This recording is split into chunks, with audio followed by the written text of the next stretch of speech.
Press what now? Record. Oh, not record it. The red circle. Yeah.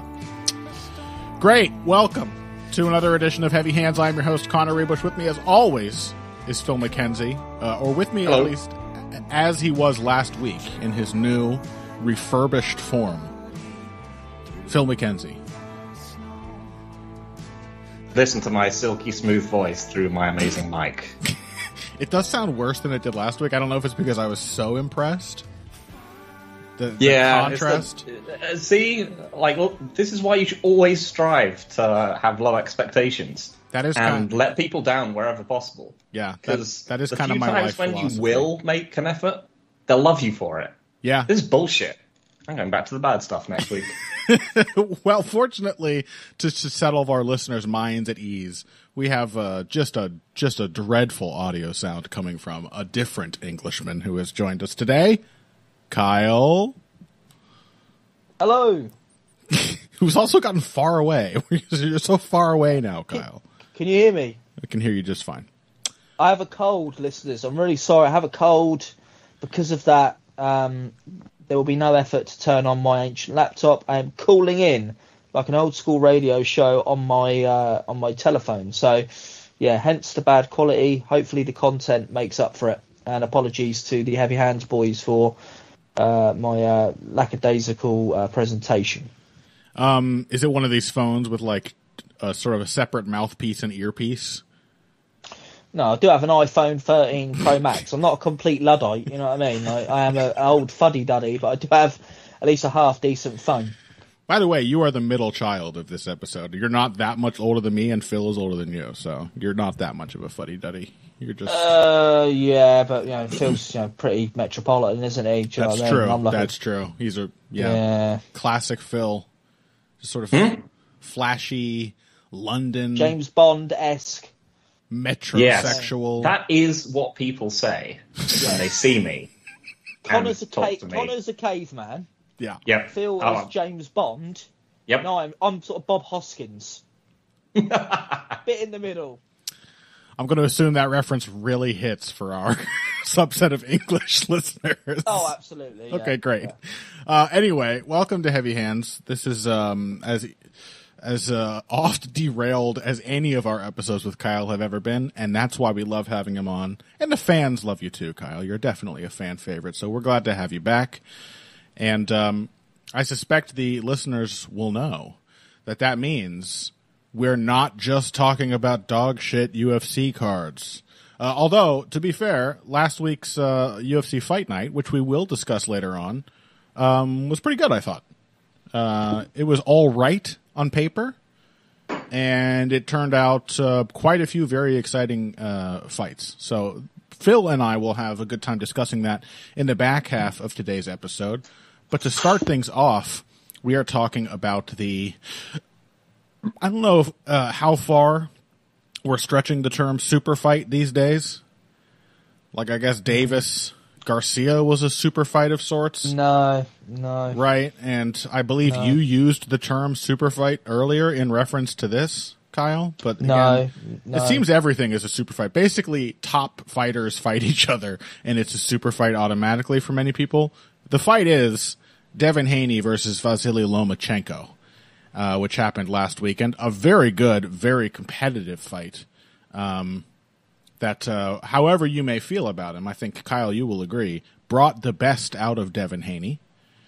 Yes. And certainly one of his most hotly contested fights that you will ever see from him. So it's going to be a fun one to discuss. And Kyle and I have already sort of unearthed the fact that we sort of have differing views on not necessarily this fight in particular, but on one of the fighters. So, Kyle, why don't you lay a little groundwork for people who, like me, haven't been following boxing closely, but unlike me, did not give themselves the opportunity to watch a ton of Devin Haney fights in preparation.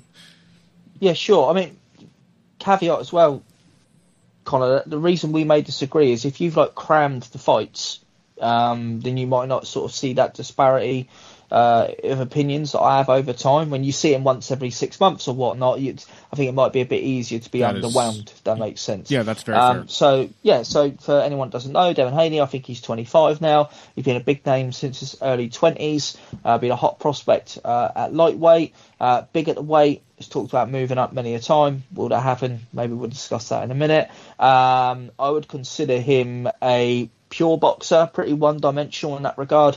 For anyone listening, we are going to talk about this aspect of where I see Haney, but I will tell you all that there are a couple of fighters that I would describe as one-dimensional that I consider all-time great. So it's definitely not meant to be seen as disparaging, but I think Devin Haney is a somewhat one-dimensional fighter. He has all 4 belts at lightweight off the basis of beating George Kambosos twice, who was a fighter, in my opinion, captured lightning in a bottle when defeating Teofimo Lopez for the belts, who in turn beat Vasiliy Lomachenko, who was previously the best lightweight. So that's where we come to this fight. Haney's the young American with the belts. Lomachenko, the now, crazy enough to think, because I've watched him since he was an amateur, the grizzled veteran trying to take back what used to be his. That does feel weird, doesn't it? Yeah. Like, especially because the dude made his pro debut quite late in life. I mean, it wasn't all that long ago that he actually went pro in the first place. But although I suppose at this point it has been, what, like 6-7 years? Yeah, I mean, I must have first seen him as an amateur. I actually did see him before the Olympics. So what was that, Beijing 2008? So, 15 years ago? Really, just as an aside, what's crazy about Lomachenko is I saw him, and the first time I saw him, it's kind of like, I don't know, maybe like the first time you heard one of your favourite songs or something. The first time I saw Lomachenko at the Olympics, I went, oh yeah, it's going to be one of the best fighters I've ever seen. I just knew it instinctively.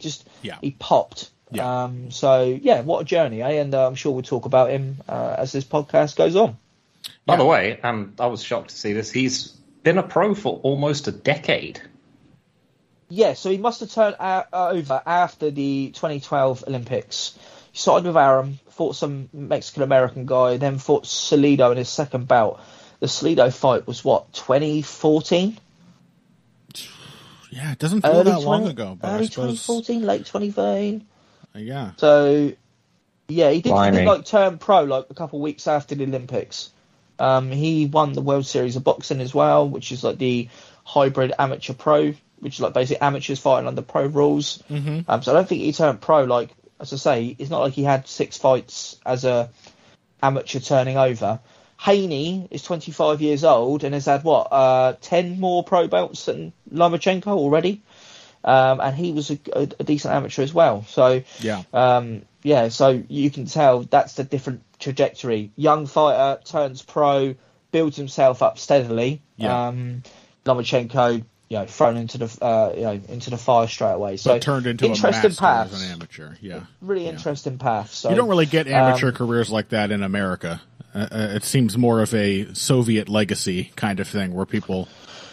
We're about to see Andy Cruz turn over and fight fucking Burgos in his pro debut, and that's a guy I think for Hasegawa for the super bantamweight title about 10 years ago as well. Wow.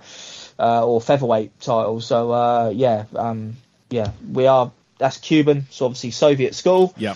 They're throwing him in with a guy who's previously fought for a world title. So, and in his debut. So, yeah, you don't really see that in America. For better or worse, I'm sure there'd be different takes on each different type of nurture. But, it certainly worked for Devin Haney, and it certainly worked for Lomachenko the opposite way.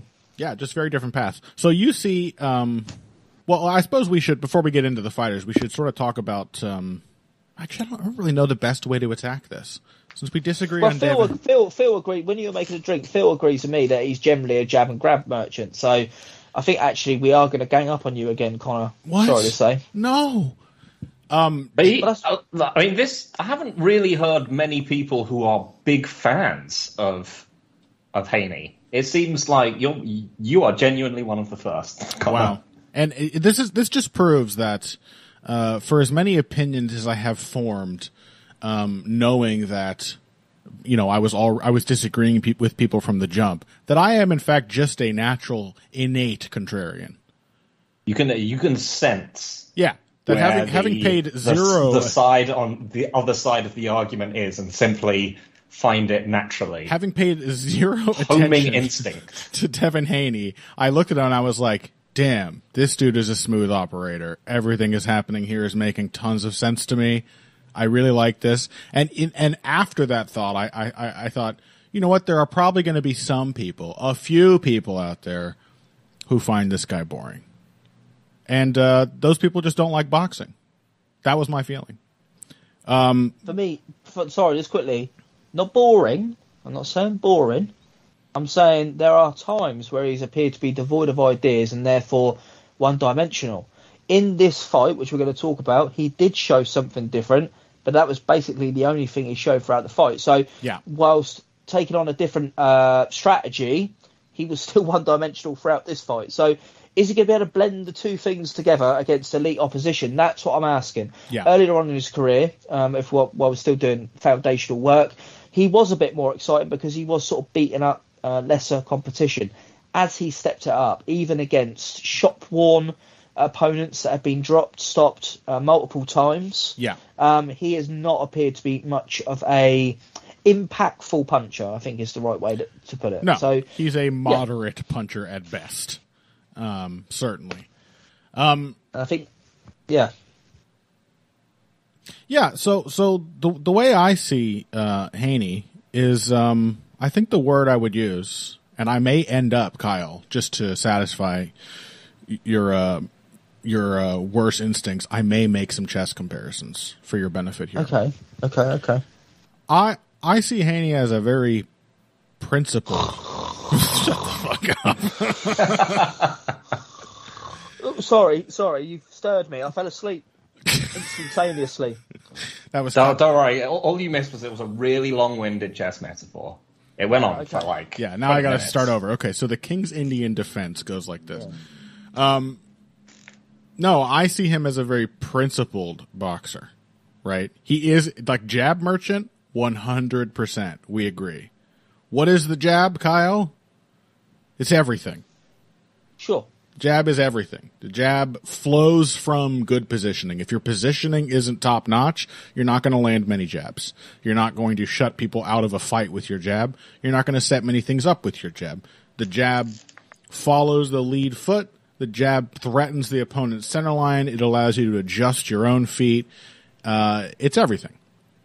And so first of all, the fact that Haney is just constantly jabbing the shit out of people, to me, is a real sign of understanding. He is not just flicking jabs out there randomly hoping they'll land. He is a very well-positioned fighter.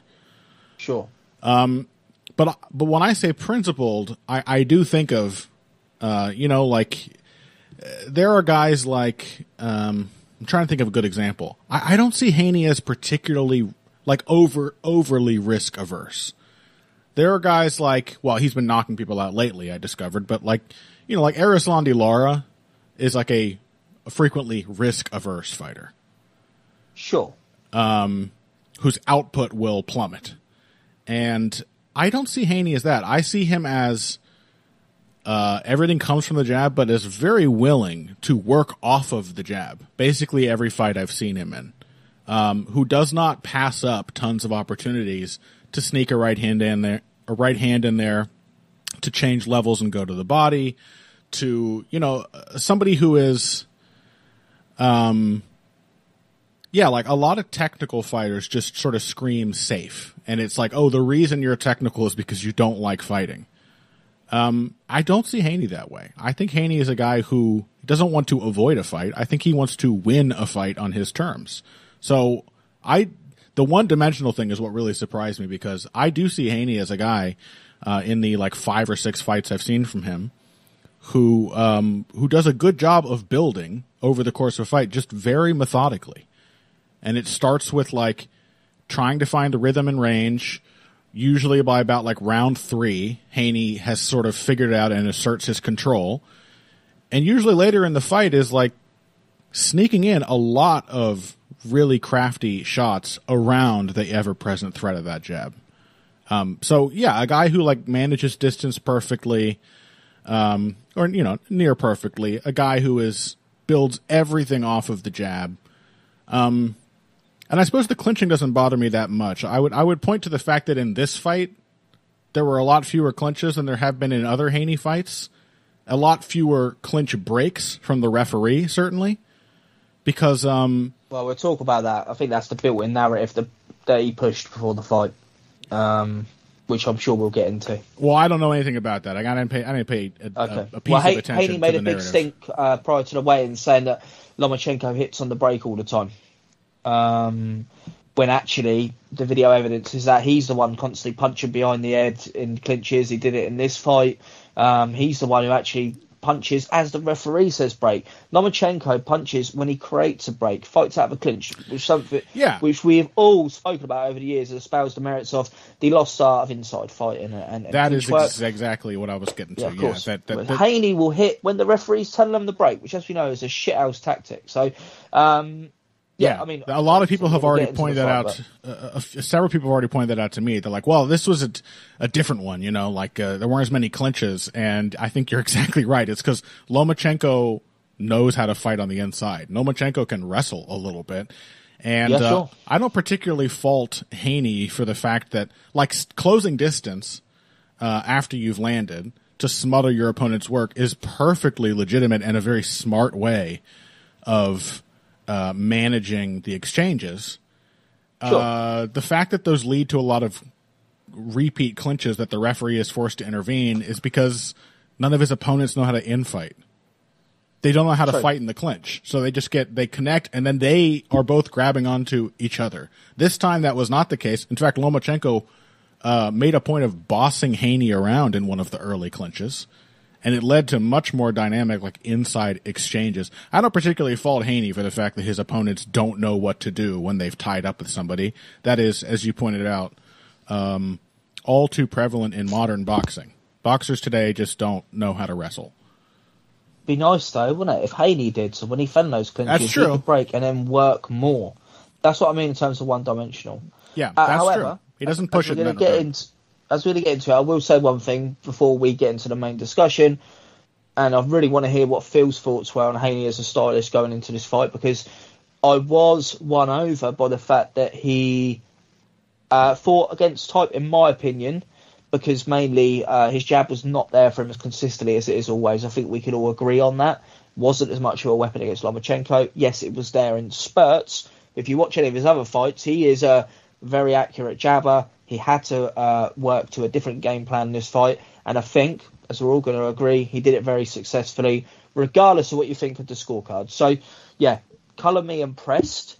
Doesn't mean that I see Devin Haney as some elite pound-for-pound talent, but he definitely had a bit more in the toolkit than I gave him credit for going into the fight. I'm willing to admit that. Yeah, I just seem like a fundamentally sound boxer. Go on, Phil. Sure.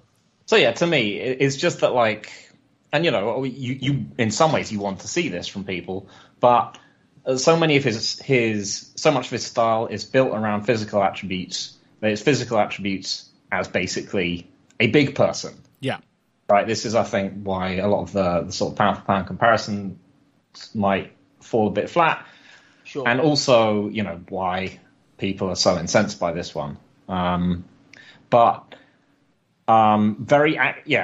Very accurate, active jab. He doesn't really tend to move his feet much with it. He's, I think, one of those sort of artillery-type fighters where he's basically looking to establish his range, which he's very good at, move a little bit forward, a little bit back, and then sort of use the jab to keep the opponent in that slice of range. The clinch is basically his safety valve for when that doesn't work and they get inside. But yeah, he's a big man for the weight class who fights like a big man for the weight class, I think. Agree. And I'm not really sure about the clinches, as you said, Lomachenko broke out of them very violently in this fight. I don't know how much that contributed to him,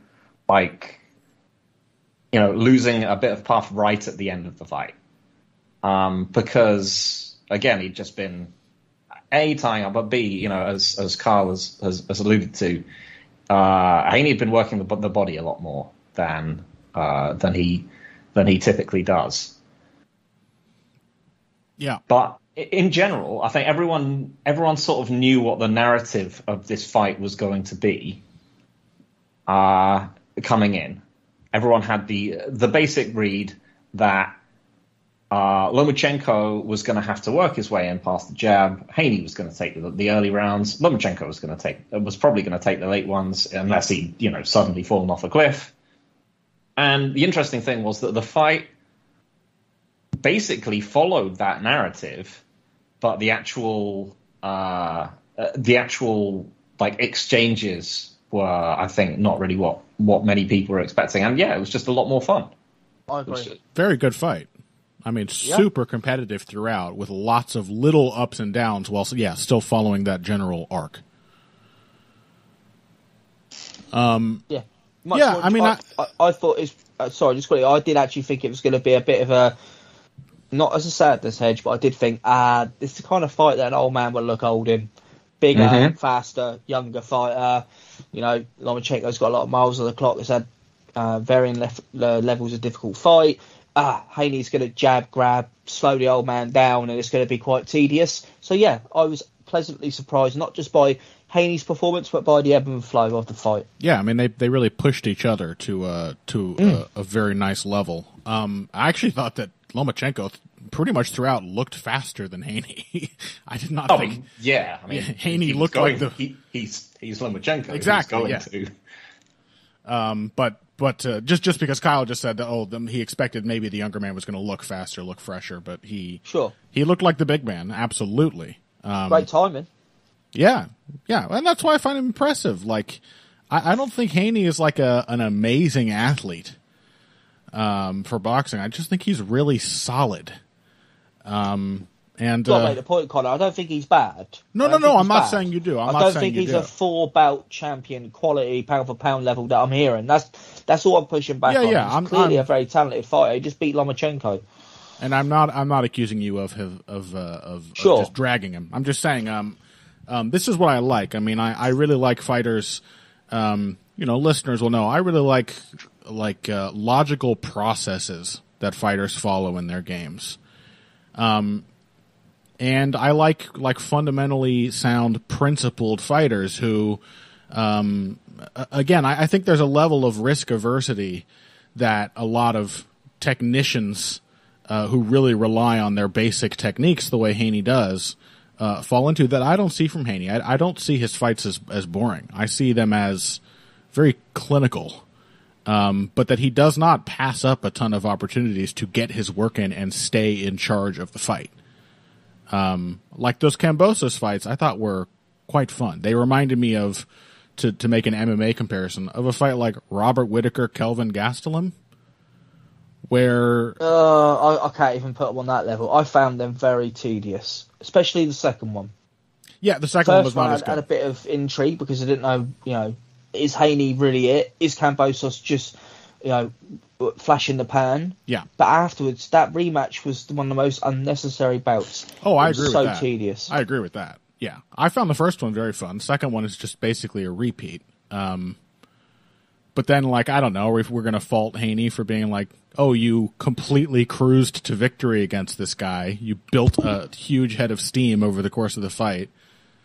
You won practically every round after the third or the second. And now we're saying, you didn't win the rematch good enough? The onus is on Kambosos to adjust. I'm saying build on it. I'm saying make it more emphatic. Make the guy look like a complete idiot for even daring to want the rematch. Yeah. You've got this guy at the end of your jab. This guy can barely land on you. Why is it still the same old shit? Because again, Haney is not like Kambosos is a faster fighter than Haney too. A more dangerous fighter than Haney. He didn't get to the position of winning that first fight because he was somehow innately better. He built that win all on the fundamentals. He had to keep him on the end of the jab. He had to work him to the point where he was frozen at distance so that he could start getting the other shots in. I think if he went into the second one as if he was starting from round 11 of the first fight, it would have looked different because that's the process that led him to that winning position. He had to follow the process. That's how his game works. I'm not saying I want a guy to run in fancy crazy, like Ricardo Mayorga. I just expect to see over 24 rounds to see a bit of not an improvement, but a progression. And I just didn't see that. Hence the tedium that I experienced watching it. Again, I don't see how it's fair to blame Haney for the fact that Kambosos could not figure out how to get to him over the course of 24 rounds. Oh, couldn't make an adjustment. I'm in full agreement that Cambo is not on the level of Devin Haney. That's one of the reasons I was disappointed in the performances. Phil, did you watch those two? No. Oh, okay. I'd be curious. They're the title-winning ones. They weren't. Yeah, you didn't necessarily miss much, but certainly if we were looking back on Haney's career in 20 years, they would be important. It was legacy, but I watched the highlights and read the breakdowns, but I did not watch the fights in their entirety. The Linares fight is probably prior to the Lomachenko fight, the more interesting fight for Haney. Yeah. So someone that can sort of outcraft him, someone that's just a really wily veteran and leveraging certain positions. And Haney did look out of sorts at times in that fight. But I've never been a massive Linares supporter, so I'm obviously going to take... I love him, watch him as a fighter, but I've never been, again, one of these people who puts him on that sort of pedestal. So for Haney to struggle with what Linares was like 38 at that point and very shot-worn, obviously I'm going to take that a different way to how others. So I'm just trying to sort of articulate why I perceive Haney in this way, because I'm not alone. There are other people who are equally as down on him, given his current status. Yeah. No, clearly I'm in a minority here. I mean, which again, I did not know. No, he's got his fans. He's got his fans. He's got his fans, and rightly so. He deserves fans. I'm just trying to sort of, what's the best way to put this?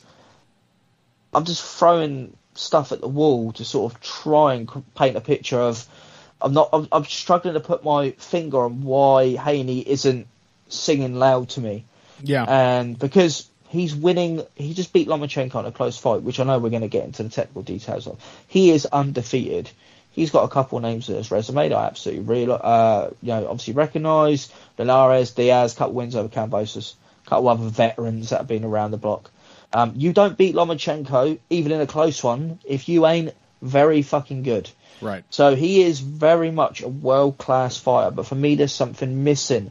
And for me, the thing that's missing is what you're liking. It's his process. The fact he's so process-driven, I think he gets stuck into a cycle of like regurgitating the same shit. And I just expect more out of fighters at that level. Yeah, he did show me more in the Lomachenko fight, and that's what's going to be interesting to talk about. He had to, which is why another reason the one-dimensional remark caught me off guard, because I'm like, that's what a principled. Let me explain why I keep using that word. Here's the chess comparison for you, Kyle. Sure. Their principled chess requires a certain amount of risk, right? If you're playing principled. Like there are a lot of positions you can play out an opening where you just kind of keep all your pieces back. You wait to see what the opponent does, but that is not principled. Principled is I'm going to conquer the center of the board. I am going to punish any inaccuracies that I see. That's how a computer would play chess, right? Like I am going to try to crush in this position when given the opportunity, but I'm not going to overreach and run after risk. Just because I need to make things complicated or make things exciting. That's what I mean when I say principled. It's like, sure, methodical, technical, solid, but when an opportunity presents itself, you snag that shit because that's how you win a fight. Not like pre-Usman 3, Leon Edwards, like Usman 3, Leon Edwards. That was a principled fight. That's a great comparison. Right. That was a very principled performance from Leon Edwards because he was still Leon Edwards. You could still see his nature still came through, but he was far more willing and eager to seize the opportunities given to him. He didn't let them pass many of them by. And that is what I like from Haney. Like I think given a fighter like Lomachenko, he had to take more risks early. He had to engage because it's Lomachenko. So suddenly you see him against an opponent who demands that he not just follow the same process. And I think you see an undeniable bit of flexibility from him. That he's like, oh, okay, this kind of opponent demands this. What's the principled thing to do? It's to try to win a few of these early exchanges, put my stamp, so that I can continue building in the middle rounds of the fight. That didn't surprise me. I actually watched the first Kambosos fight before I watched the Lomachenko fight because I wanted some context for who Devin Haney was as a fighter. And I was not surprised. Based on what I had gleaned from that Kambosos bout, I was not surprised to see him accepting early exchanges and like hunting for the body. I was like, all these things make sense. This is how you like stop Lomachenko from building until he's running you over in the middle rounds. You have to claim ground. You have to punish him. And that's what I thought he did. He accepted the amount of risk that was necessary to keep this fight. I think we all agree, at least 6-6, at least, like close enough that either man could have conceivably won. It was very competitive throughout. Yeah, just quickly, a really good mate of mine, Luke, say on Twitter, or I saw him say on Twitter that if he sees anyone that's got it more than like 7-5 or 6-6, then he just sees them as having no integrity whatsoever because they're not seeing the fight. And everyone I see that has seen this fight that, you know, is worth their salt, in my opinion, is either, draw or round either way. It's one of those fights that actually the final scorecards, although, you know, actually we will talk about that, but the final decision rendered is not that important. The bout as it played out means both guys come out with credit. Like Lomachenko might lose the decision, but in 10 years' time, people will still remember the effort he put in, and actually will come out with as much credit as if he had his hand raised. So, everyone's a winner essentially. Yeah, I mean, I just thought of a fight in which both guys really shined. Absolutely. Okay, so let's actually talk about the fight rather than just hashing out our opinions on Devin Haney. Obviously, this is going to be the bulk of today's episode, even though it's just the first segment, but this is the most interesting thing to talk about. So, Kyle, why don't you begin us on sort of the narrative of the fight as you saw it? How did the story develop?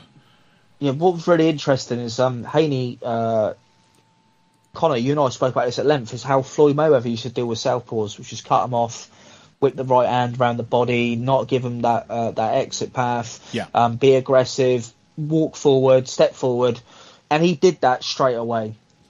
Yeah, very much not really like Mayweather in his other fights. In this fight, looked a bit post, what I would call a post Mayweather stylist, of which we've seen many over the years. Obviously, some way more successful than others. So more of an aggressive Haney, yes, holding centre ring. Lomachenko fiddling his way through and doing his normal stuff. I thought the round one was a particularly close and a swing round. I've seen others online that seem to think it's a definite Lomachenko round. That's not where I'm at. But Haney did continue in that vein. And the right hand, the counter right hand, he's not stepping widely out of range. Little half step back, so he's still in position to counter with the right hand to the body or the chest. Really nice work. Particularly right uppercut to the body. Sorry, Connor, say that again. Particularly the right uppercut to the body, which is... Right uppercut to the body, absolutely. There was a great encounter, maybe round 5 or 6, where it was a right uppercut to the sort of pectoral area. Yeah. Really sharp, really thudding shot. And that's why, people online are saying, oh, Lomachenko was robbed, because they're not scoring the body work, which was really clean, really good stuff. Yeah. But Lomachenko did, as he always does, he took away the jab. He was jamming him up. He was coming forward. You'll see with Lomachenko, he's great at hand fighting. Always has been. Yeah. He would do one of the main aspects of his hand fighting is what I always espouse. You're not playing pity pat. You're grabbing the wrist and pulling them towards you to make your shot more impactful. You're pulling them into your punches. In this, he was standing forward, high guard, lead hand, and he would actually jam up Haney's lead hand with his sort of forearm and glove, and then close the distance that way for his patented step around. Haney was able to pivot with him. Yeah. At times. We saw some nice little dancing moments where they're both pivoting at the same time. Mm-hmm. But Lomachenko was able to take that jab away because he's such a threat at getting inside it and popping off the cross. Or, as we saw later on in the fight, changing levels, that great combo late in the fight where he's gone straight to the body and then the right hook upstairs. Great work. But Lomachenko, was building his way into the fight. I think you're correct, Connor, that Haney gave himself a better chance to not get run over because that resurgence really did start sort of 9, 10, 11. Yeah. If it started 5, 6, 7, Yeah. I think we would have seen Haney in a really bad position. Yeah. The fact of the matter is that Haney was successful in the end. He was actually quite strong in round 12. That was another swing round, in my opinion. Haney was strong. That's the round that Lomachenko has come out saying that he took off because he thought he'd won the fight. I don't agree with that. He was clearly trying. Yeah, he didn't look like he was taking it off. He looked like he took a minute or two off at other points. The fucking close round. Yeah. But Haney gave himself a good chance to survive. And actually, I think, if he'd had more wear on him, because there was times where he looked disorganised late, he was clearly up against it. He was being pushed around the ring, chased around the ring by a smaller, faster guy. Yeah. That as I say, what Phil said earlier, optics-wise, pound for pound quality, that doesn't look good to me. But hey, look, having a couple of torrid rounds against Lomachenko, of course you're going to. You're fighting fucking Vasiliy Lomachenko. Yeah, I mean, what are you going to do? You're not a huge puncher. This isn't like some like light heavyweight. This isn't like the main character. We want competitive fights, though. We don't want to moan. Oh yeah, fuck it, he sucks. He got beat up for 2 rounds. We want. That's what happens when two good fighters fight each other. What do you expect? I mean, if the bigger guy is not going to have a massive power advantage, which Haney just doesn't have, he's not a huge puncher, then he's going to look at times awkward and clumsy compared to the small little fast guy that's coming up against him. He has to beat him with timing and technique, right? Yeah, I thought it was competitive throughout, obviously, but at the end of 10 rounds, I had it either 6-4 Haney or 5-5. Yeah. So those last 2 rounds were pivotal.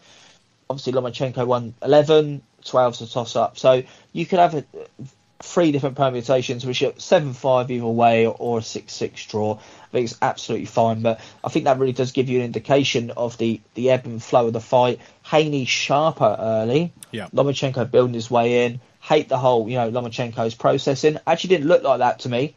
Lomachenko was trying a lot early to put it on Haney and seeing what worked. He wasn't doing his usual, well, not usual, but what people seem to think of him, which is the sort of step out, step back, pivot round, high guard, have a look and see what the guy's giving you. Because Haney didn't give him a chance to do that. He cut him off quite early. Yeah. So very quickly, Lomachenko had a lot to deal with, a lot to read, and seemed pretty content in the fight. And regardless of how sharp those body shots were and how marked up he looked at the end of the fight, didn't really think Lomachenko was in any danger.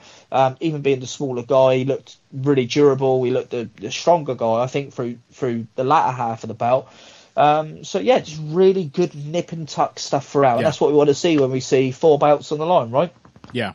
And I think a lot of that strength seemed to came through because Lomachenko, again, kind of knows how to wrestle. So when they clashed, his positioning was superior. But I want to say that, you mentioned that Haney had his jab taken away at times and then rediscovered it.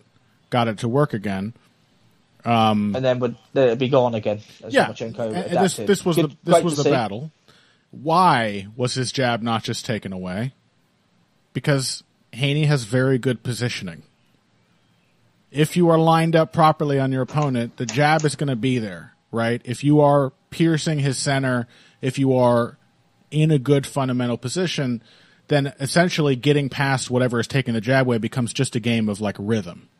How am I going to feint? How am I going to change up the speed or the range from which I throw the jab to get it through again? But it was not ever permanently taken away, I think, because of that good positioning, which is also, I think, why Lomachenko, I agree, was actually trying to get in quite a bit early and was genuinely having a hard time with it because.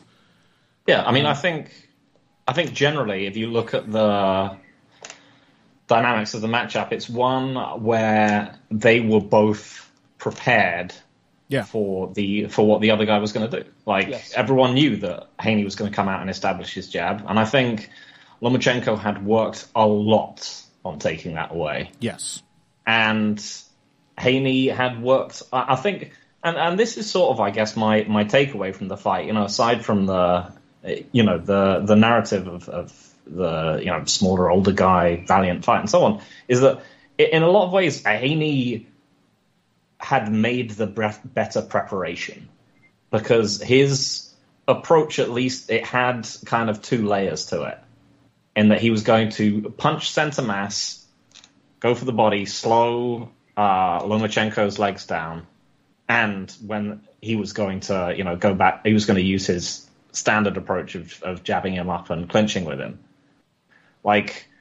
Lomachenko didn't have didn't really have like a second plan other than like work inside and, use the hand speed to overwhelm him. Yeah. Basically. I don't think, because the other thing is that like Kyle mentioned, I think the Lomachenko combination late in the fight, but we've seen Floyd Mayweather fight up in weight a lot, and you were sort of comparing Haney's tactics to Floyd Mayweather, but Floyd used body work to even up the difference between him and much larger opponents, like the patented jabs to the body, and the jab and the long right to the body. But like the fact that Lomachenko was headhunting for the vast majority of this fight, that the much bigger man was the one who was changing levels the entire time, did not really seem like.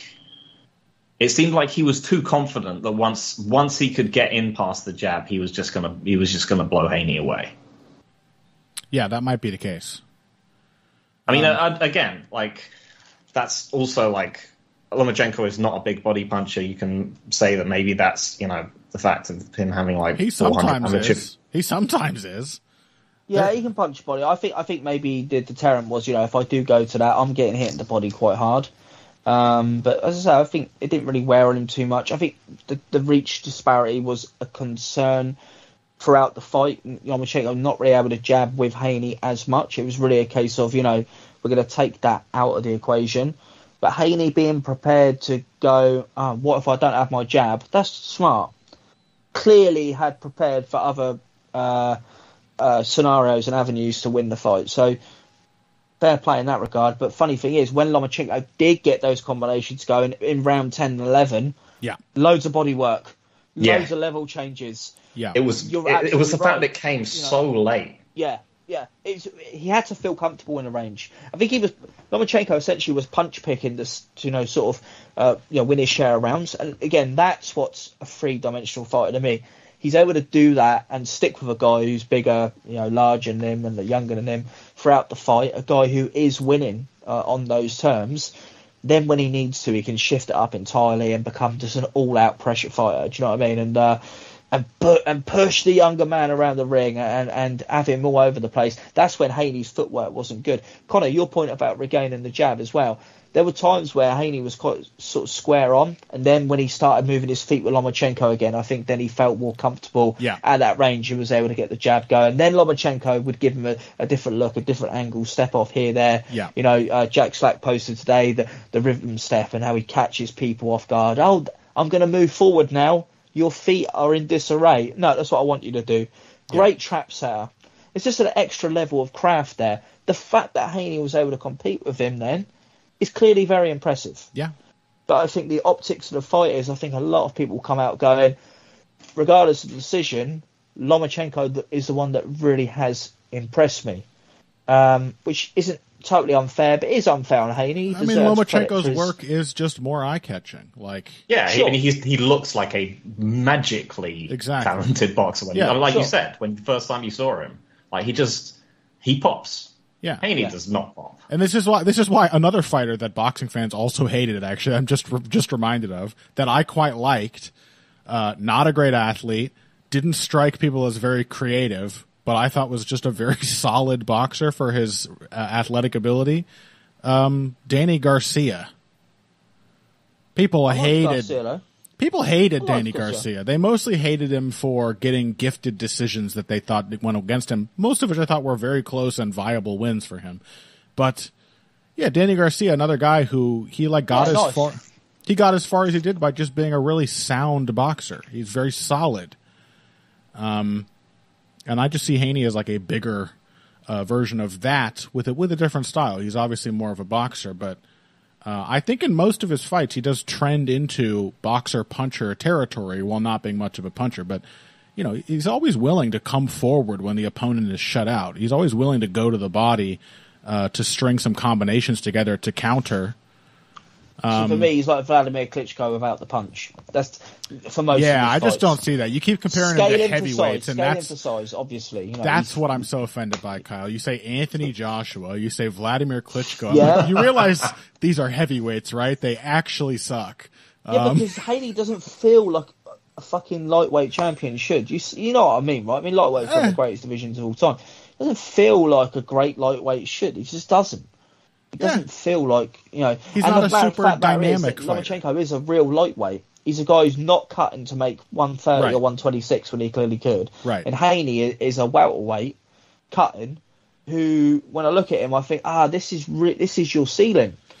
Because if you move up, some of what makes you good ain't going to be there anymore. Yeah. Maybe he'll be liberated by the weight cut, as is something that we've always espoused over the years. Yeah. Liberate from the weight cut, more time to hone your skills. Actually, you're stronger, fitter in the fight. Did great for Canelo, did great for Usyk. I mean, these are like generationally great fighters, which Haney maybe is not, but, you know. Yeah. Yeah. I mean, there's nothing wrong with that. Yeah. Haney deserves his props. And hey, look, a really, really close fight with Lomachenko.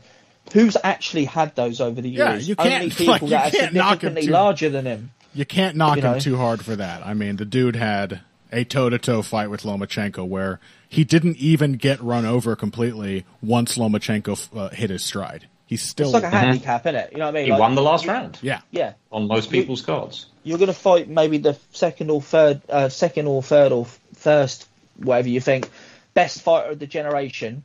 We'll give you a bit of a handicap. You can be significantly larger. That's basically it. Yeah. This kind of evens it up a bit. Yeah.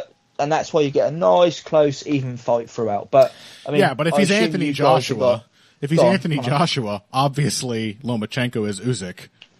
And Joshua couldn't do this to Usyk, you know? No, but what I meant about that was with the foundational jab, which Joshua does need. He is, as I've said before, the distinction with Joshua is that he's not a boxer puncher. He's a power boxer, which I've went over before on your podcast. Yeah. Joshua didn't have the jab. He had to then be very right hand happy, right hand to the body happy. I liked the way he was corralling him with the right hand. Yeah. Which showed an extra layer to his adaptability.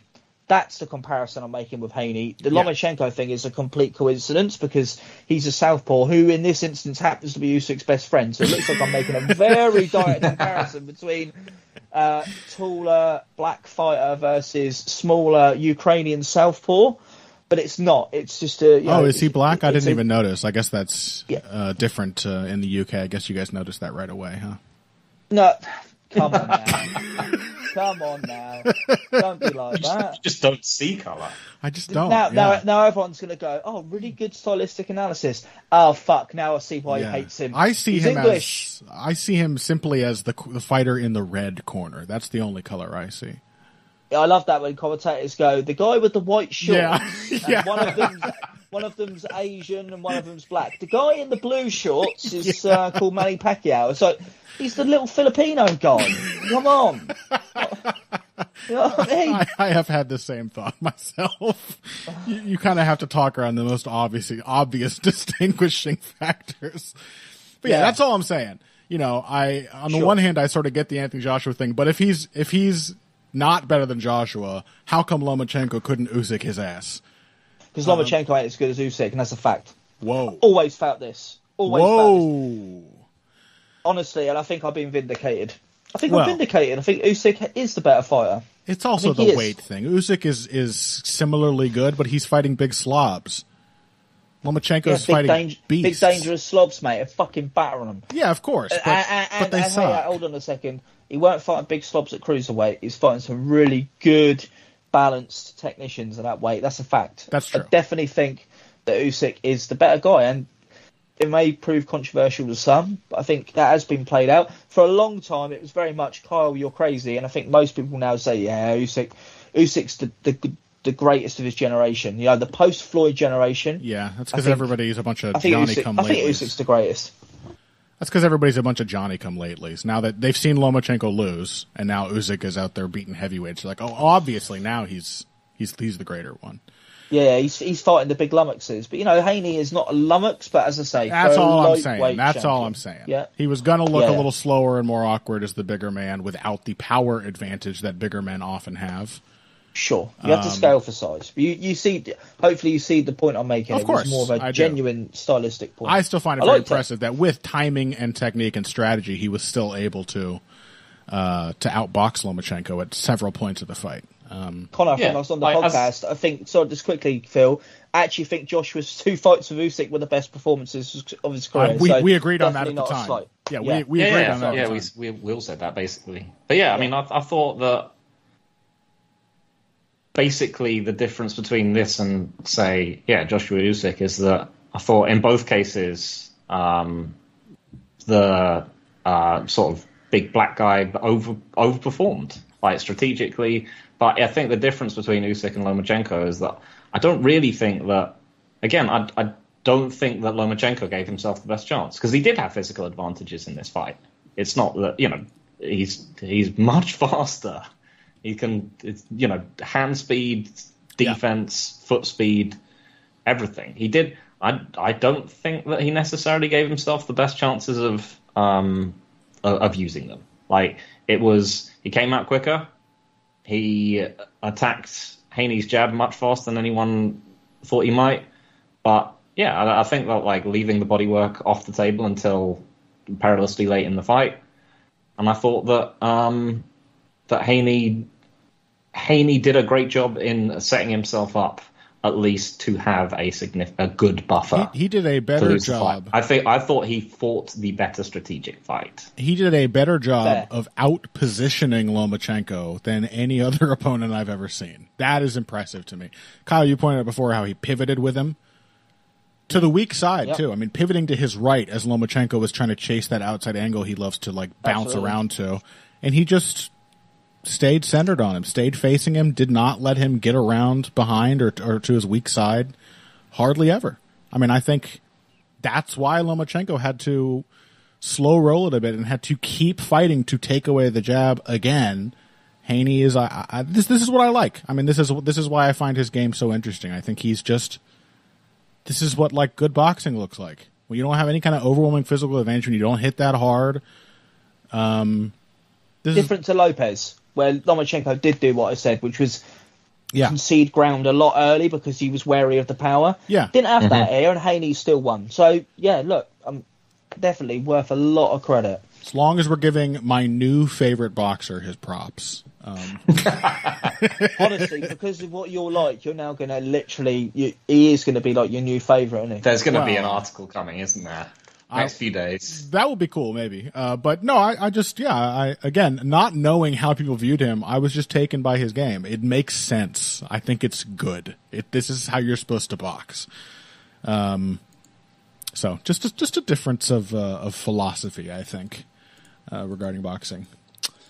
Okay, well, that's like 52 minutes on one fight that we've done with Kyle, which is no surprise, but Phil and I will be coming back to, I suppose, race through the UFC cards. Maybe we'll squeeze some bonus content out of that if we have to talk about anything other than, like, 2 fights. Otherwise, this will be a 3-hour episode. And it's not the Handies, Kyle. I don't know who you think you are, but you don't get a Handies length episode.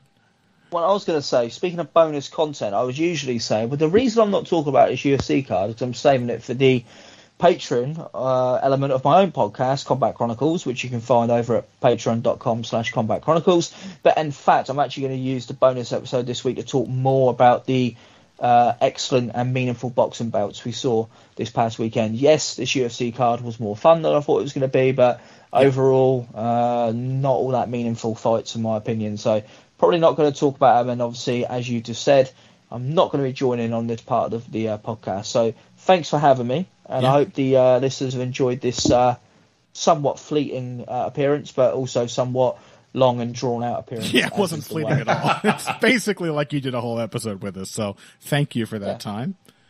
Thank you. Yeah, make sure you check out Combat Chronicles, Kyle's podcast. It's very good. He's, in fact, far more consistent than I am at making sure that things go up on a reliable schedule on his Patreon, not just being like... I'm going to put a review on there, Connor. The Devin Haney of Combat podcasts. Conor Rebush. No, I would be consistent if I was the Devin Haney of Combat Sports Podcasts. Check out Combat Chronicles. Check out Kyle on Twitter at CombatCR. Yes. Consistent handle now. That's been my handle for quite a while. Yeah. Of course, Chronicles is spelled with a CHR at the beginning, but don't tell Kyle that. Connor, I do know how to spell my own podcast. I was Combat CHR, but it takes up an extra, whatchamacallit, doesn't it?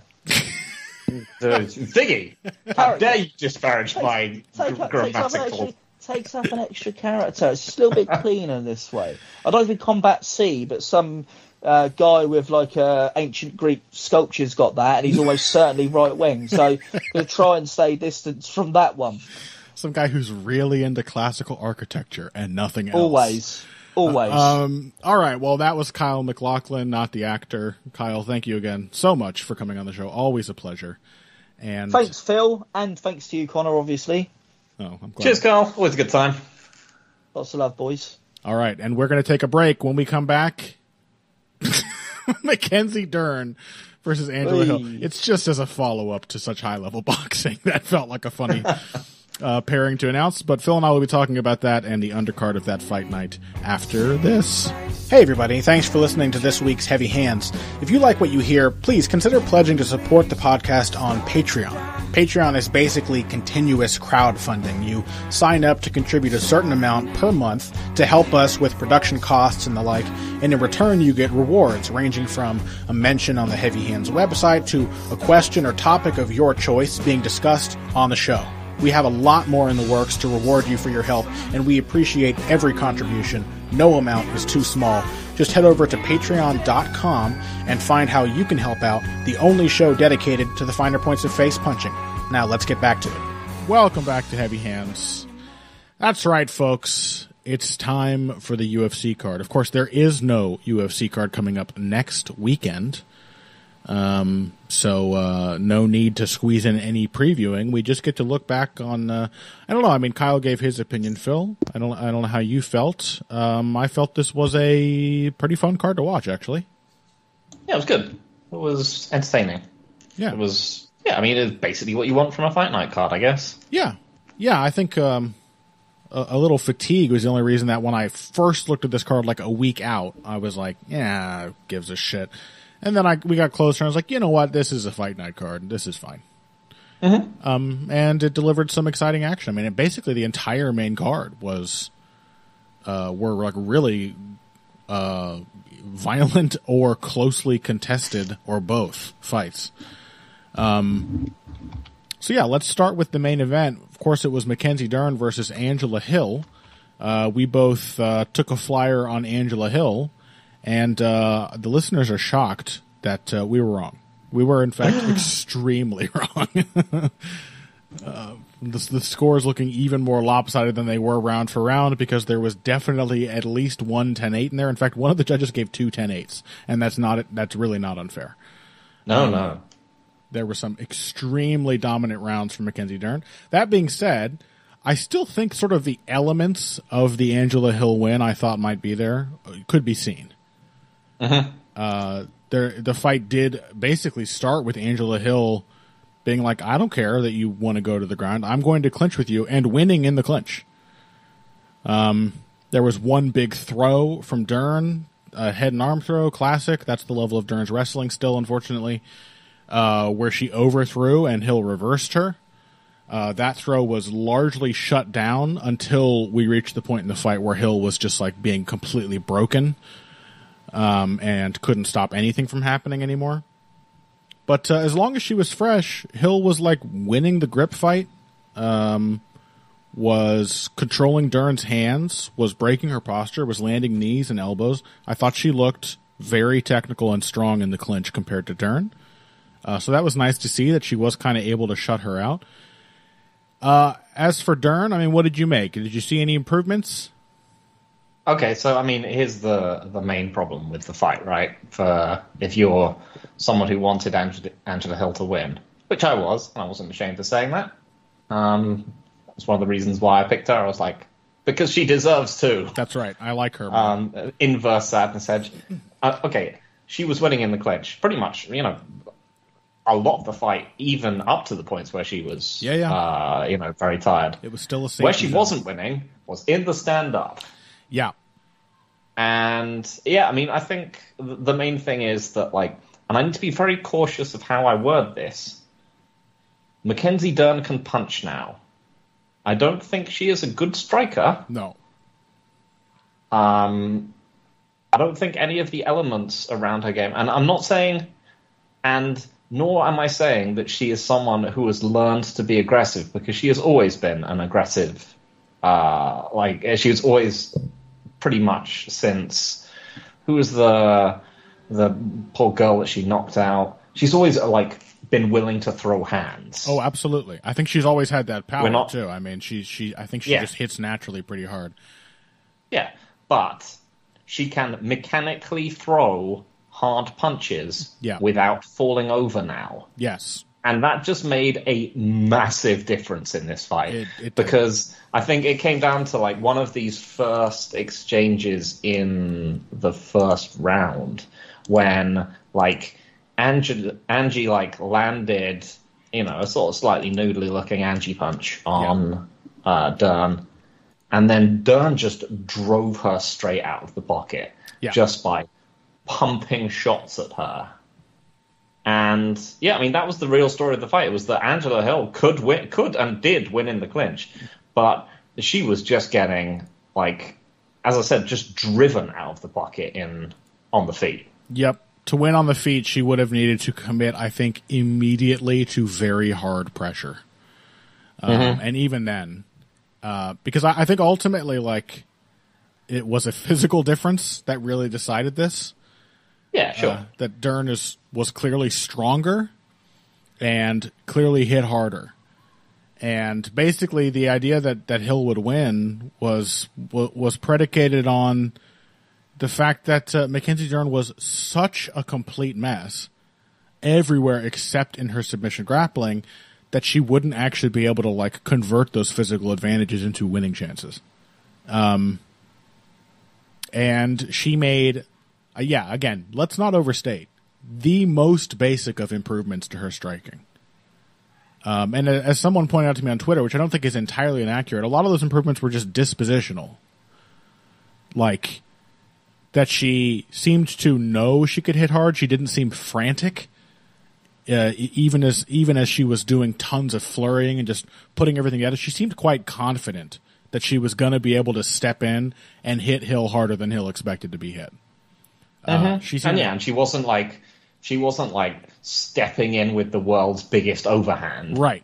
She was just walking forward, keeping her base under her, and then just punching and then crucially having the balance to be able to punch again. That's right. It was the balance and the fact that she was throwing a lot more straight punches, keeping her feet under her, even if she was not staying in anything resembling a striking stance. These were the technical improvements. This is the essential same stylistic evolution, which led to Charles Oliveira becoming champion. Yeah. Is that you don't have to learn defense. All you do is just make sure that the amount of offense you can throw out is so overwhelming. Yeah. That the person either tries to clinch up with you or that they back away. Yeah. And then the dispositional change, the mindset change that I saw was simply that Dern kept her head up. Again, the confidence with which she entered those, I think that probably informed her better balance as well. Mm-hmm. But she was, eyes up. Previously, she was looking at the floor, flinching, again, just swinging like a maniac and clearly not comfortable doing so. She looked comfortable in the, bottom bargain basement level technique that she had developed here. And she had, again, the physical advantages to warrant that. Still a surprise. I genuinely I said this on Twitter. Mackenzie Dern is a genuine title threat now. Yeah. I mean, the main thing is that, if she's just going to throw a barrage of offense at whoever's in front of her, and it's going to be dangerous and there's going to be quite a lot of it, who do you trust in this division to be totally insulated from that? Right. Do you trust Rose Namajunas? Do you trust Weili Zhang or Jessica Andrade? People are either mentally or defensively suspect enough. Yeah. But there's no one where you can just be like, oh yeah, they're just gonna counterpunch her and right. they're just gonna counterpunch her and move away and so on. At the moment, it's what's her face. Zhao Nan is actually, increasingly in retrospect looks for one of the worst matchups in the division for her. Yeah. Yeah, I think of the other words that you mentioned, I would say Weili Zhang probably has the best chance to game plan around Mackenzie Dern and is certainly on. I don't trust anything about Weili Zhang's defense or no, her defense is not good, but or frankly her wrestling. Yeah, but she, unlike Hill, does actually have the physicality to match Dern. What I'm saying is that, I'm not saying I would pick Dern over any of these people, but it's simply you just can't count her out anymore. No, you can't. Just because of that, just because she can just spam punches. I don't trust that there's many people who can get around that. And then she's absolutely venomous in one phase to back that up. All you really need, this is MMA, you just need to be passing, effective, not pretty, not great in all the other areas if you have one extremely venomous specialty. By the way, this is just a chance. I'm not going to pass it up because I'm not done shitting on Kron Gracie for that disgraceful performance a couple weeks ago. Mackenzie Dern pulled guard, as we guessed she might, and I believe we said last week it's actually going to work in a way that Kron Gracie's guard pulling didn't. This is how you pull guard, folks. I mean, first of all, you should learn to wrestle. Mackenzie Dern should learn to wrestle. Imagine what a difference that would make. That's one of the other differences between her and, say, Charles Oliveira is that Charles Oliveira is actually a genuinely good wrestler and has been for pretty much his entire UFC career. Yeah, he has a varied and solid takedown game. Mackenzie Dern, again, the fact that this is enough is somewhat a statement on the division, somewhat a statement on how effective it can be to have just one really good skill set, somewhat a statement on her physicality, which she seems to have even bulked up and added to in recent years. But she should learn to wrestle. But barring that, because obviously she hasn't yet, if you're going to pull guard to entangle people and force them to deal with your grappling, you have to be insanely aggressive. Insanely aggressive. You have to be throwing up submissions and connecting them together and looking for sweeps and off-balancing your opponent and breaking their posture immediately. And that's just, Kron should look at this fight and be even more embarrassed. Because Kron is also a better boxer than Mackenzie Dern. Or pretty much everyone is. He's capable of being a better boxer than her. And in his last fight, he seemed to treat guard as if it's a good position. And the truth is, as I think we fully know in modern MMA, it just isn't.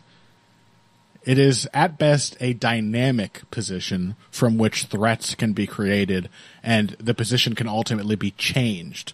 It's not good. You're on your ass. You're losing when you pull guard, so you have to fight for the advantage immediately. And Dern did that. I mean, she was a terror on the ground, especially after Hill started to gas. After she rocked Hill with that knee, which came out of nowhere. And yeah, her ground and pound too was savage. She was absolutely crushing Hill when she did get to good positions. I want to say again too, relative to our pre-fight discussion, that Hill was also, until she started to break, really very good on the ground. She was staying with those positional battles. She was not getting swept, not getting put in terribly dominant positions until about the back half of round 3 and into round 4. So again, I think if she had been prepared for the fact that Durham was just going to run forward and like try to knock her head off, it still is not a fight that she was like forever destined to lose. It ended up being very one-sided, a little element of surprise, and then just a snowball effect as the fight went on. But I still think it was despite it being so one-sided, there were a lot of good takeaways from that. Angela Hill still looked like the fighter who, as we clocked last week, has been improving into the end of her prime. She just was not a match for Dern's physicality. No. And yeah, I mean, that's the sad thing, is that this was her last chance at this kind of fight. Yeah, and basically. She got pretty much thrashed. Yeah. So yeah, I mean, there's obviously perhaps is a way that she could win that fight, but now you know that it would probably have to not be on the feet, because she would just. I mean, ironically, her path to victory would be to endlessly grapple with Mackenzie Dern. But yeah, I mean, I'm genuinely much higher on Mackenzie Dern than I pretty much ever have been. She's sure. Like, she can throw out dangerous offense, and she can do it for 5 rounds. Yep, that's it. And we know she's tough. She can take a shot from bigger hitters than Angela Hill. Yeah, I mean, her game construction is also not dissimilar to Ronda Rousey's. You're right, but she's tougher. We know that she's mentally tougher. Yeah, she has. We have seen her get her ass kicked and keep trying to win, and not collapse. So, yeah, certainly. This is MMA, man. Like, this is why I laughed when trying to segue into this segment before, because like you watch just a technical masterpiece like Haney Lomachenko, which is a fight, but is also so interesting technically and strategically. And then you have to talk about this, where it's like, this person has learned to punch since their last fight. Sort of. Yeah. Like, this is not like even boxing 101 level punching mechanics. It is like a decent street fighter, someone who's been in a few brawls, and knows how to handle themselves. But that's MMA for you. Like, sometimes, with all the other complementing factors there, that is literally all you need. And it makes Mackenzie Dern a serious threat in this division, for sure. Okay, well, let's take a break then. When we come back, I suppose we can just talk about the co-main event, which was Edmund Shabazian trying to, speaking of Ronda Rousey and her former coach Terverdian, Shabazian is no longer saddled with that man, but he is still saddled with sort of the stylistic issues that have plagued him throughout his career. So we're going to talk about that after this. Financial support is fantastic, but there are other, even easier ways to support Heavy Hands. Perhaps the best is by spreading the word. We know our fan base. You're all cool, popular people with serious social media presences. You're tastemakers and trendsetters. Okay, there are 1 or 2 of you that don't fit that description. You know who you are, but no matter what, you can always help us out by telling folks about the show. You can also give us a positive rating and review on iTunes and Stitcher, things like that. We rely on word of mouth and positive feedback to grow and improve, so thank you very much for your time and your help. Now, back to the show. Welcome back to Heavy Hands. Let's talk about the co-main event, Phil. Shabazian.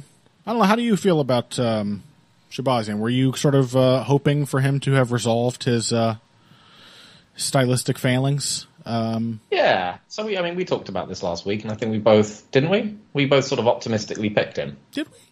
I don't know. I think so, yeah. Maybe.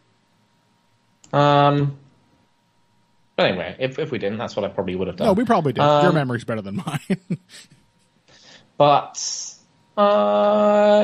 this was a super hard test of, as someone who's had problems getting out-grappled, someone who's had problems maintaining consistency over 3 rounds. Fluffy Hernandez is a terrible matchup. It's one of those ones where you're like asking the question, is he going to wipe him out instantly? Yeah.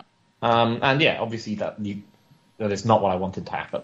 I didn't want to see Hernandez. I didn't want to see Shabazian just beat the shit out of Hernandez, because it would have been, sort of dispiriting for both of them. Which he almost did, yeah.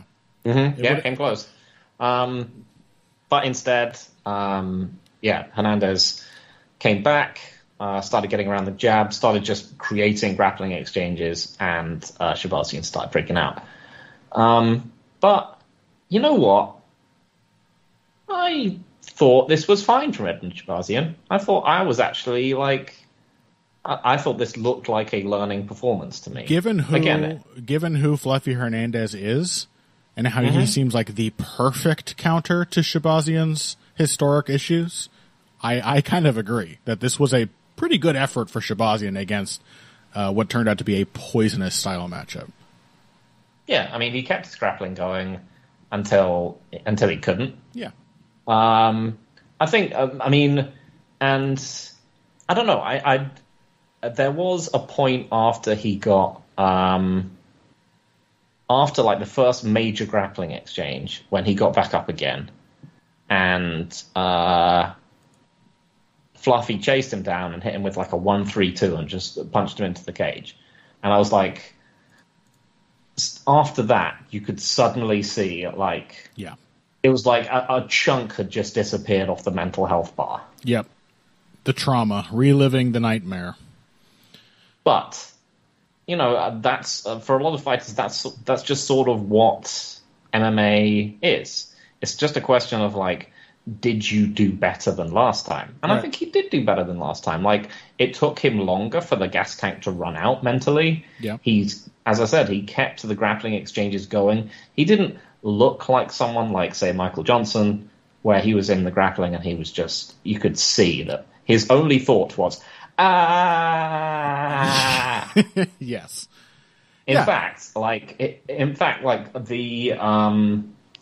his most dreadful and potentially, you know, certainly maybe a decision which even if it didn't lose him the fight, because he probably would have lost it anyway, probably may have got him finished, was when he tried to jump for an arm bar on Hernandez, rather than just, you know, he was I think he was on his back, or he was getting close. He was like, they were in a scramble situation, and he gave up top position to go for an arm bar. Yeah.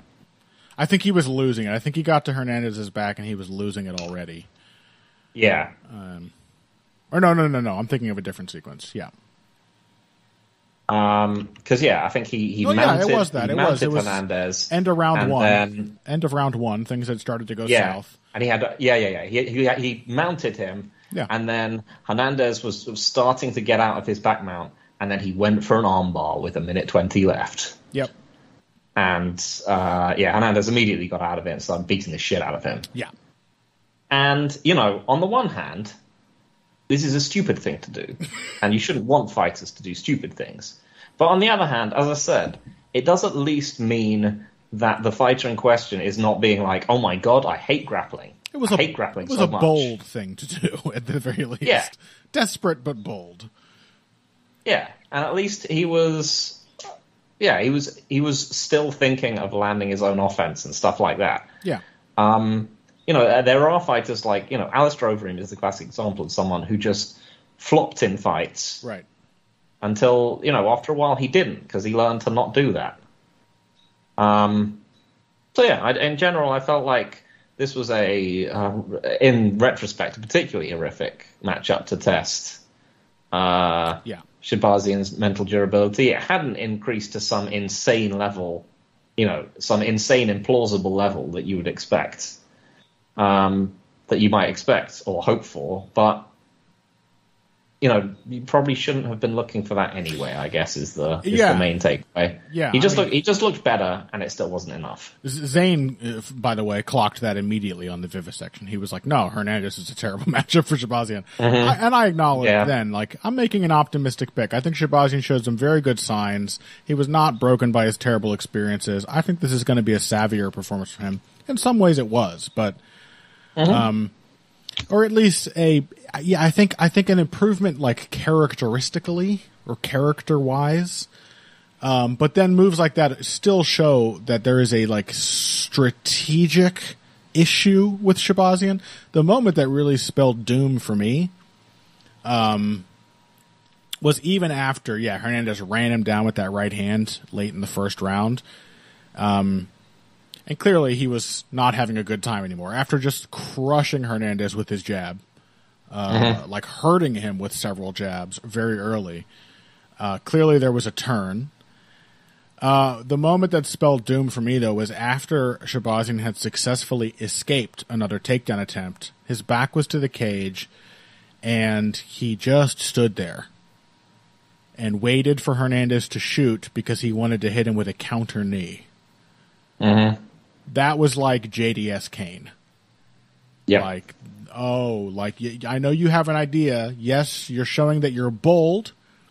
You know, you're looking to counter this, to punish him for this, but you should be getting back to space and trying to put him back on the end of that jab.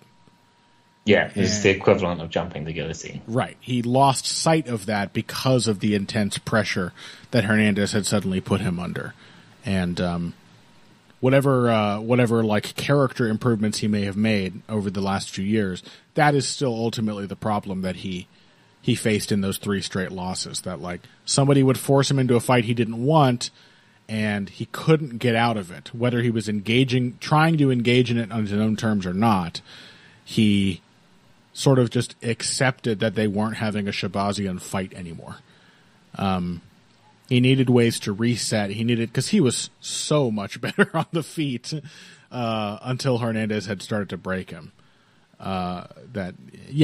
Escape those clinches, break, get back to space, and then immediately put your jab in his face, slow his roll. And he couldn't do that. Mm-hmm. So... I think the main thing is that he needs people who can test him in this kind of fight, but who are perhaps, it's less of a brutal test than this. Yeah, I mean, Hernandez, not a great... I mean, even, as I said, this was pretty close to Hernandez just getting wiped out instantaneously, which would have been a terrible outcome for everyone. Right, yeah. Yeah, wouldn't have proven anything for Shabazian. It would have, in fact, he would have essentially returned to square one. And, this fight revealed he wasn't all that far from square one to begin with. Not as far as we'd hoped. How about Hernandez's game, man? Like, he's not a great technician on the feet, especially. I love the dude's grappling game, though. Mm-hmm. His whole, like, front headlock... I never know what to call that super deep arm-in guillotine. Coach Mike, formerly of BE... he called that the Schultz headlock because there was a wrestler, Mark Schultz, who actually did put a few wrestling opponents unconscious with that. Nice. You're not supposed to be submitting people, but he would just it's also obviously an extremely powerful control grip. And that is how Hernandez uses it, which is why he is able to drop for the guillotine over and over and somehow never really lose position. And I think that is a big part of it. He goes for that super deep arm-in guillotine, which, he just has all the leverage to just get back on top if the submission isn't finished. And that's what I like. He uses that headlock, the cradle, those positions to control and, steer the scrambles. But that also maybe because he's doing it against bad grapplers. Let's wait and see if he can get a guillotine against a really good grappler. Yeah, that would be true. Unfortunately, he hasn't had the chance. Mm-hmm. But he'd probably still beat someone like Kevin Holland. Wow, yeah, that's a good point. Putting too much of a point on your ironic joke. But man, just the entanglements that sort of direct Hernandez's grappling game. He's not a smothering fighter just for pace. He is a positionally crushing fighter on the ground. Yeah, it's exactly what we were talking about, Henry Cejudo not having. Right, yeah. And he has Hernandez has a positional control game from the top, which isn't just predicated on him getting the first stages of control positions and then somehow being able to get them back again. Front headlocks, guillotines, cradles, Nelsons, everything is just crushing your posture. You can't see what's happening. He literally is just leading his opponents around by the nose, grabbing their face and just pulling them into the positions he wants. Yeah, it's awesome. All right, well, that's pretty much going to do it. We are going to come back in just a minute after I do this outro here and talk about the rest of this main card and maybe a couple of sprinklings from the undercard for the Patreon. But that's going to do it for this week's main episode of Heavy Hands. Fantastic high-level boxing fight. There were some other great fights on that Lomachenko-Haney undercard that Kyle wanted to discuss with us, but obviously we would not have had time. Want to thank our friend Kyle once again for coming on. Always a pleasure. And I want to thank all of you for listening. Make sure you find us on Twitter at EvilGregJackson. That's Phil. At BoxingBush. That's me. Check out patreon.com/heavyhands to support us. And next week, I suppose we're previewing. I know we have a week off, but what is actually next? It's Kai France against Amir Albazi, right? Okay, all right. Which is, again, I mean, it's a fight night card. It's fine. It's fine. It actually looks like, a classic sort of fight night card. There's some points where you lose interest, and then you see a name that you're like, oh, okay. Mm-hmm. So we'll be back to preview that coming up next week. And until then, if you came here today for the finer points of face painting, you came to the right place. This has been Heavy Hands.